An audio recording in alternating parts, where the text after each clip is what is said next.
Welcome to the Pagan Corner podcast. I am G.D. Hancock, your host, and it is a pleasure to welcome Charlie Biggs, who is my guest speaker today. Welcome, Charlie. Hi, GD. Today, Charlie and I will be discussing the topic of religion. So it's over to you, Charlie. Religion has always been about rules and restrictions, right? Well, here's a radical idea. What if there's actually only one true religion, and it's simply about experiencing joy? That's fascinating because it completely challenges how most major faiths approach spirituality. The data shows that roughly 84% of religious practices focus on rules and restrictions rather than celebration and joy. You know what's really interesting about this perspective? It suggests that heaven and hell aren't future destinations. They're states we create right here, right now. And when you look at recent psychological studies, show that people who approach spirituality through joy, rather than obligation, report 40% higher levels of life satisfaction. That reminds me of the research from the Harvard study of adult development. They found that positive relationships and moments of joy were better predictors of long-term well-being than any strict religious observance. Exactly right. And here's what's really mind-blowing. This idea suggests that when we deny ourselves joy, we're not just hurting ourselves, we're actually limiting divine expression in the world. It's like we're cosmic joy conduits, if you will. Well, that's quite a paradigm shift from traditional religious thinking. But how do you reconcile this with the very real suffering that exists in the world? That's exactly where this gets interesting. Studies in neuroplasticity show that people who maintain a connection to joy are better equipped to handle suffering and help others. It's not about ignoring pain. It's about maintaining access to our internal resources. You know, that aligns with what researchers at Stanford found about resilience in crisis workers. Those who could maintain moments of joy during difficult work showed significantly less burnout. Right. And this connects to something fascinating about how children naturally approach life. Before age 7, kids laugh an average of 300 times per day, while adults only laugh about 20 times. Somewhere along the way, we learn to suppress our natural capacity for joy. That's such a striking difference in the numbers. And it makes me think about how various cultures approach this differently. Well, take Bhutan, for example.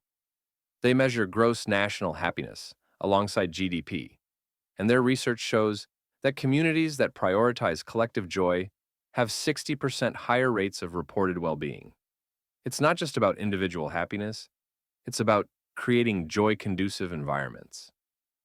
So, what you're saying is that joy isn't just a personal matter, it's actually a public health issue. Precisely. And the data backs this up. Communities with regular celebrations and shared moments of joy show lower rates of depression, stronger social bonds, and even better economic outcomes. We're talking about a 25% reduction in healthcare costs in communities that prioritize collective celebration. That's remarkable. And it seems to suggest that our modern approach to spirituality might be fundamentally backward. You know what's fascinating? Historical research shows that many ancient spiritual practices were actually centered around celebration and joy. It wasn't until relatively recently, the last 2,000 years or so, that religion became more focused on restriction and control. Well, that certainly puts things in perspective.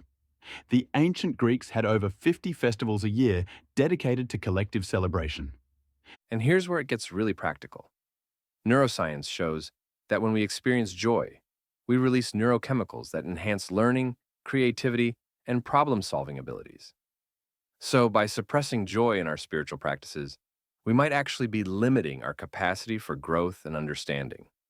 It is fascinating how science actually supports these ancient wisdom traditions. Exactly.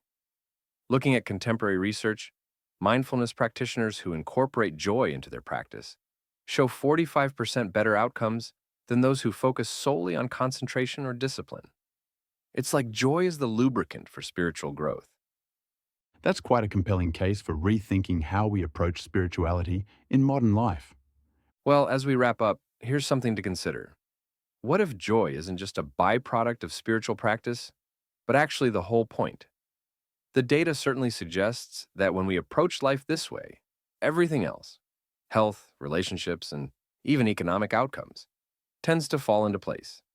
And perhaps that's the most revolutionary idea of all, that the path to spiritual growth might be much simpler than we've made it out to be.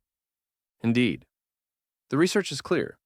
Joy isn't just a nice to have, it's a fundamental driver of human flourishing.